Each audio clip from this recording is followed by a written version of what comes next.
Hey guys, welcome to EMT Made Easy.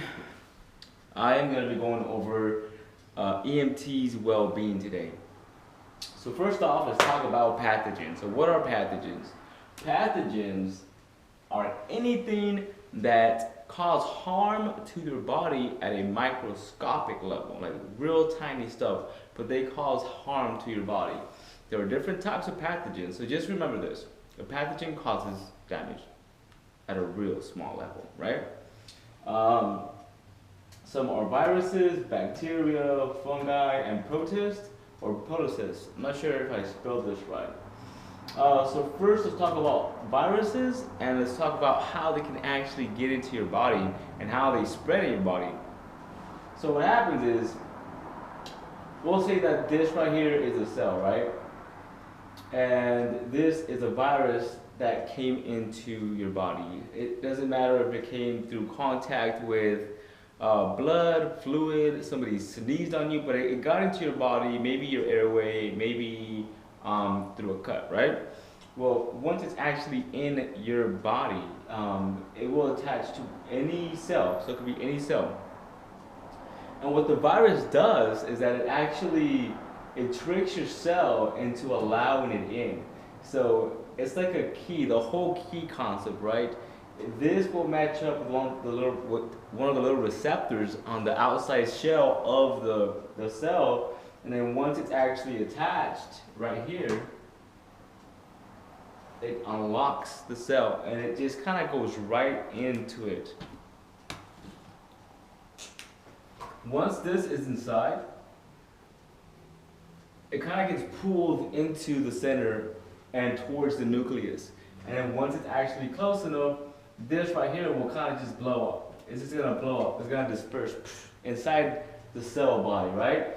And then it's gonna make its way into the nucleus. Once it's in the nucleus, it's over. What happens in the nucleus is that it's kind of reproduced.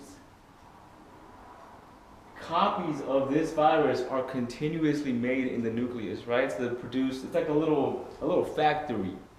And copies will be made, more copies will be pumped out, and then will be released out into the rest of your body, and that is how a virus spreads. Now this is just a real simplified version of how a virus is spread. A whole bunch of stuff happens inside the nucleus, it's copied, and other proteins come into effect. But that's a simple way of how viruses are spread in your body, right? So it comes in to your body, whether it's from a cut, you breathe it in, it attaches to your cell, it comes into your cell, and then it reaches your nucleus because it explodes inside the cell.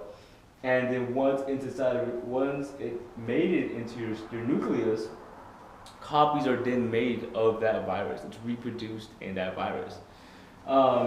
As far as bacteria, goes, these they'll grow bigger and bigger and bigger.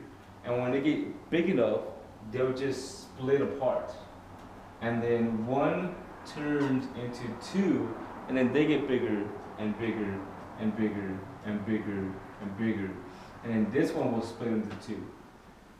And then it'll just keep on going inside the body until a whole bunch of them form.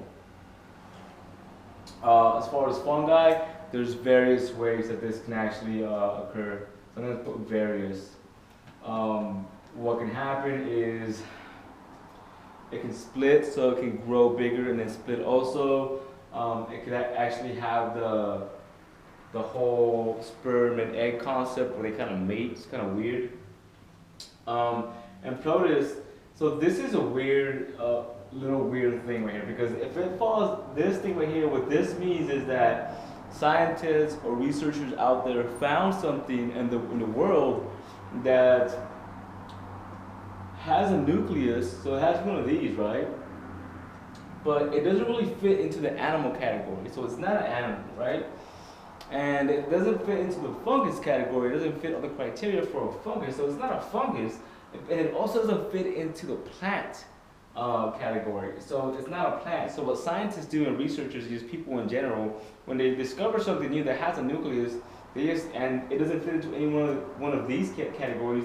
They kind of just throw it into a bucket, and that bucket is this, right? So this is something that has a nucleus, but doesn't really fit into any one of these categories. That's what that is. This can also reproduce by splitting, much like a bacteria also, or the whole sperm and egg too. So various and various.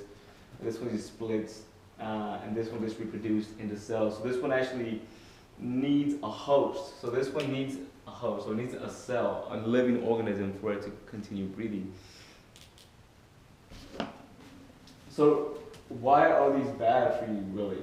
So the reason they're bad for you, or they're called pathogens, is because they harm your body by, at first, well, let me back up. At first, when pathogens enter your body, it's not really a big deal, right? It's a little bit. But then when they continue to grow, so one pathogen, this is a body. Let's see, where am I going with this?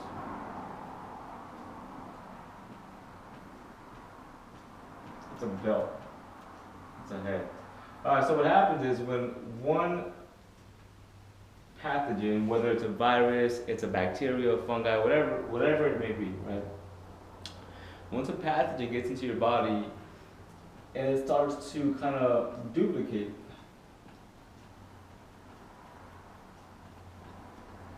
what happens here is that pathogens are much like us. They're like humans. And where I'm going with this is that once enough of these are formed, they start to change their environment, their surroundings, right? Just like we do. And then when they start to change their surroundings, their environment, that's when they start to kind of harm our body. And that's why these are bad. They just kind of change how things work in our body, and our body's not liking that, it's not used to it. It's bad for our body. So by them causing change in our body, it's harming the tissues, everything. And that's why these are bad. So pathogens, like I said, are just like microscopic little bad guys that are really affecting your body in a negative way. So as far as how can you catch these? So how do you catch these as an EMT? We have what's called the bloodborne pathogens, so blood borne, and then we also have the airborne.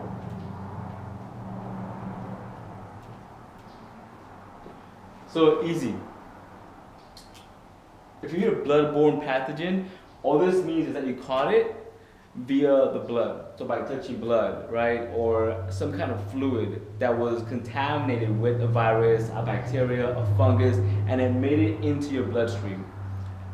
That's a bloodborne pathogen, all right? An airborne pathogen means that somebody sneezed on you, like the code. If this patient right here, I was in the back of a rig, and I was talking to them, and they just said, achoo, and they sneezed on me, and I was breathing in. That's an airborne pathogen because I caught it via my air passage, or it was spread to me, it was sprayed to me. And that's what this means. In case any of you were having any kind of issues as far as what's a bloodborne pathogen or what's an airborne pathogen, all this means is just the way in which you caught the pathogen. That's what that means. Now, how do we protect ourselves from pathogens? We do it by using standard precautions.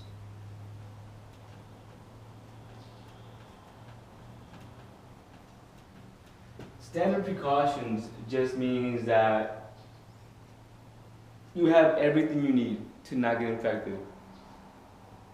You have your gloves, you have your goggles, your face shield, your gown, whatever is appropriate for you to have, you have that. That's what standard precautions means. That means you just have what you need to not get infected, right? Hopefully.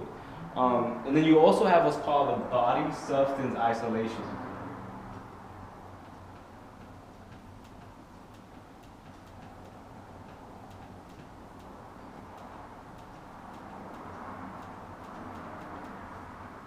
So body substance isolation is the exact same thing as standard precautions. When you hear standard precautions, you're talking about body substance isolation. You're isolating your body from a contaminated person by using your gloves, your goggles, your gown, whatever you deem appropriate for this situation. So exact same thing, all right? Standard precautions equals is BSI. So this is also known as BSI. So whenever you do your skills, BSI, my scene safe, you're saying that you have everything you need for this call. And then, so what are these things? You may also hear what's called PPE, right? And let me erase this. So we established that standard precautions is BSI. And then we also have what's called PPE.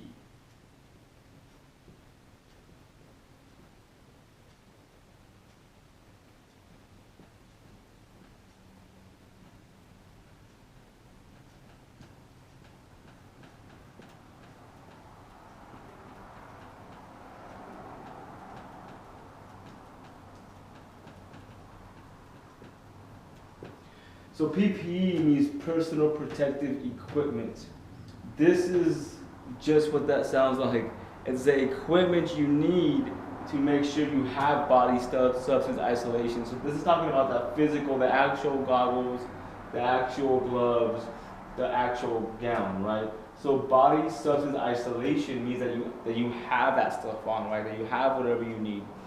PPE is talking about the actual physical stuff that you need, like, okay, so the goggle, right? I hope I'm getting that across. So just to reiterate real quick, BSI, body substance isolation, means that you're isolating your body from the pathogen, right? Personal protective equipment is the gear you use. Now we're talking about the gear you use to actually do that. So goggles, gown, gloves, I don't know, geez, I didn't realize that. So whatever you need, I don't know, face shield, let's change it up a little bit. So whatever you need, that's the gear, right? And this just means that you're doing it with your PPE. All right, I think I've hit that enough. All right, standard precautions, PPE, we talked about this stuff.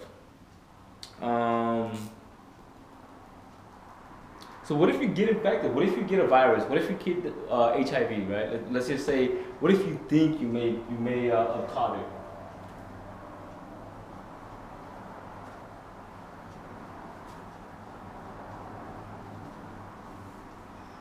So if you get it, get checked ASAP. ASAP. If you got stuck by a needle, somebody spit on your wound, you drank somebody's blood because you were there. I don't know. I'm just playing here, but like if you think you caught something, it's a really good idea to actually get checked because you don't want to catch anything. You don't want to get HIV. You don't want to get hepatitis C. It's real nasty stuff. Now it's in your best interest, especially nowadays with, we have so many advances in medicine. For example, HIV.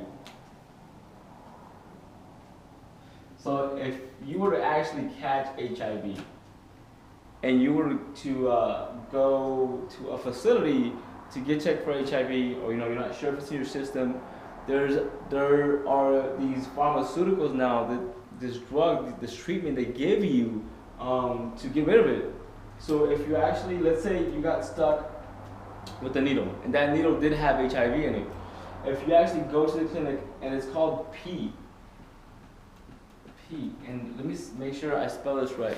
It's just PEEP, and it's, here it is, post exposure